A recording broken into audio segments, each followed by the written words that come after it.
عدالت میں انصاف مانگنے جانے والی لڑکی عدالت کے اندر ہی قتل ہو گئی۔ یہ ویڈیو اس وقت سوشل میڈیا کے اوپر بہت تیزی کے ساتھ وائرل ہے۔ سکھر کی گلاں بھارو، جس نے محبت کی شادی کی تھی اور اس کے 2 بچے تھے، اور اس کا جو شوہر ہے وہ کچھ عرصہ کے بعد اس کے اوپر تشدد کرنے لگ گیا تھا، اس کو مارتا پیٹتا تھا، اس کے اوپر مختلف قسم کے الزامات لگاتا تھا۔ اپنے اسی شوہر سے یا پھر جو اس کا تشدد ہے اس سے بچنے کے لیے یہ دارالامان میں پناہ لیتی ہے، اور پھر ساتھ ہی یہ ایک کیس دائر کرتی ہے عدالت میں خود کی حفاظت کا۔ اور پھر ایک دن اس نے عدالت میں کھڑے ہو کر اس خدشے کا اظہار کیا تھا، اور اس نے کہا تھا کہ مجھے یقین ہے کہ مجھے قتل کر دیا جائے گا، اور پھر ایسا ہی ہوتا ہے۔ اس کو عدالت کے اندر ہی اس کا ماموں قتل کر دیتا ہے۔ ایک دن جب یہ عدالت میں پیش ہونے کے لیے آئی تھی تو اس کے والد نے اپنی پگڑی اس کے قدموں میں رکھی اور اس سے التجا کی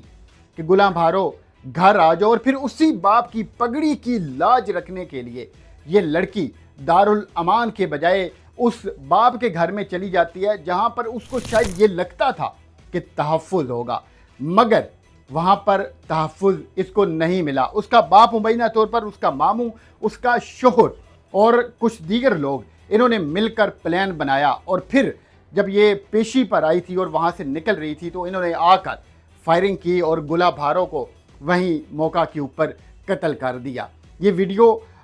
اس بات کی عکاسی کرتی ہے کہ ہمارے معاشرے میں ابھی بھی اس طرح کے ظالم لوگ ہیں، ہمارے معاشرے میں ابھی تک اس طرح کے ظالمانہ رسم و رواج موجود ہیں، اور یہ سکھر میں یا پھر سندھ میں 7واں ایسا واقعہ ہے جو کہ رپورٹ ہوا ہے کہ یہاں پر لڑکیوں کے ساتھ یا پھر خواتین کے ساتھ اس طرح کا جو کام ہے وہ ہو جاتا ہے۔ اگر پورا نظام، عدالتیں، تھانہ، دارالامان کوئی بھی مل کر اس خاتون کو تحفظ نہیں دے سکا، جو کہ 2 بچوں کی ماں تھی اور وہ اپنی زندگی کی ضمانت لینے کے لیے گئی ہوئی تھی، تو پھر یہ یقیناً ایک سوالیہ نشان ہے۔